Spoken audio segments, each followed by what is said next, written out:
Our next student is Xuehua Jin. She's a PhD candidate, and she has interest in understanding the variation in human milk composition and the maternal factors that lead to low versus normal milk supply. Thank you, Xuehua.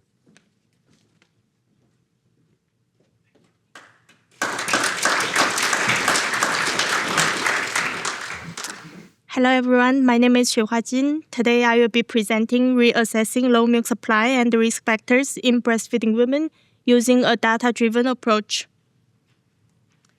Low milk supply is one of the most significant barriers to breastfeeding, and in fact, one study has reported 3 top reasons for early weaning in the first year, and they were breast milk alone didn't satisfy my baby, and I didn't have enough milk, and my baby lost interest in nursing.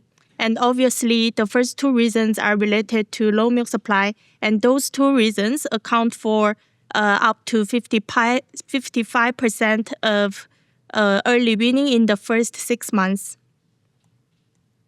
And now what makes low milk supply particularly challenging is that it doesn't have a single cause.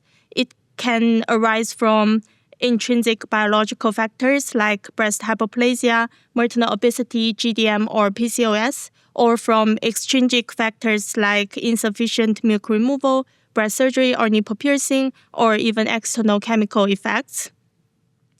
And now with the global rise in obesity and insulin resistance, there's also a growing concern that the prevalence of low milk supply might be increasing as well. So it makes it more urgent to refine how we define and address low milk supply. And currently, there are 2 main ways to define low milk supply.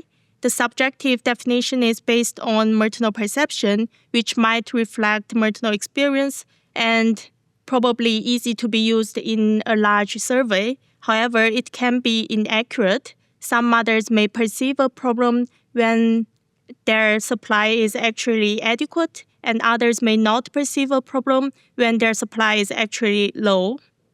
And the objective definition is typically based on 24-hour milk production measurement, and it provides us a quantitative assessment, which is useful for research and clinical setting. However, the threshold is somewhat arbitrary, and it doesn't account for individual infant demand and growth. So that's why a data-driven definition is needed. So in our study, we aimed to reevaluate the definition of low milk supply and using a model-based clustering approach. Here we used latent profile analysis to identify subgroups of milk supply based on milk production, infant intake, formula intake, and infant weight outcomes. And this approach will improve diagnosis and reduce misclassification and provide more personalized support for mothers and ultimately ensure the optimal infant nutrition and growth. The participants were recruited from Western Australia between the year of 2011 and 2025, and they were English-speaking breastfeeding mothers of full-term singleton infants aged 4 to 26 weeks, and we measured 24-hour milk production and intake using test weight method.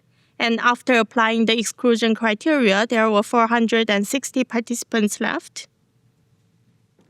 And the best fitting solution identified 4 classes. Class 1 had adequate milk production and intake and also adequate infant growth as well. And Class 2 had high milk production, even exceeding infant demand, and adequate infant growth. And Class 3 had extremely low milk production and quite high formula intake. And Class 4 had poor infant growth despite moderate milk production. So based on those features, we grouped Class 1 and Class 2 as normal milk supply, and Class 3 and 4 as low milk supply. And here we can see 38% of mothers were identified as low milk supply, which is higher than that is commonly believed. And then next, we used ROC curve analysis to identify some best cutoffs of indicators. And here, from this plot, we can see milk production showed the highest diagnostic accuracy for low milk supply, with an optimal cutoff value of 708 milliliter in 24 hours, which is higher than the previous threshold, 600. And then we also looked at some practical measures.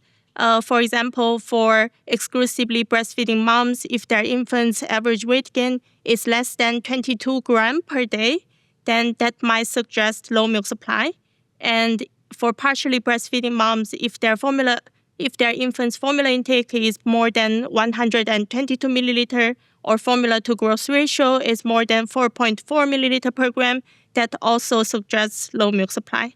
And these are practical alternatives when milk production measurement is not feasible. So now that we have a new classification of milk supply, we wanted to investigate maternal risk factors associated with those subtypes and their potential synergistic associations. And after accounting for the missing data in risk factors, we have 332 participants for the further analysis. And we examined 10 potential maternal risk factors, and the most prevalent ones are maternal overweight, older age, GDM, and minimal breast growth. And mothers can have up to 6 risk factors concurrently, and if we look at how they were distributed in different classes, we can see that Class 2 had the highest proportion of mothers with no risk factors, and Class 1 had the highest proportion of mothers with just 1 risk factor. And more than 3 risk factors are more prevalent in Class 3, which is showing an increasing burden of risk factors in low milk supply groups. And then we also looked at the individual associations of risk factors with those subclasses. And we can see mothers with gestational diabetes, minimal breast growth, and older maternal age were more likely in the low milk supply groups. And interestingly, some risk factors only became significant when they were combined. For example, overweight and older maternal age did not show significant results when they were alone, but when they were together, they can increase risk of low milk supply 3.7-fold. And more strikingly, minimal breast growth combined with older maternal age significantly increased the low milk supply risk 9.2-fold.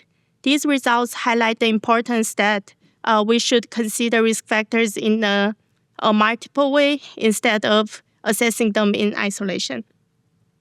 So to summarize, using a data-driven approach, we identified the meaningful subclasses of milk supply and refined clinical definition. And we also found a new cutoff for milk production, also other practical measures for diagnosis. And we showed certain maternal risk factors may combine in a synergistic way, greatly amplifying the risk of low milk supply. And lastly, I'd like to say thank you to my supervisors and our group members, and thanks everyone for listening.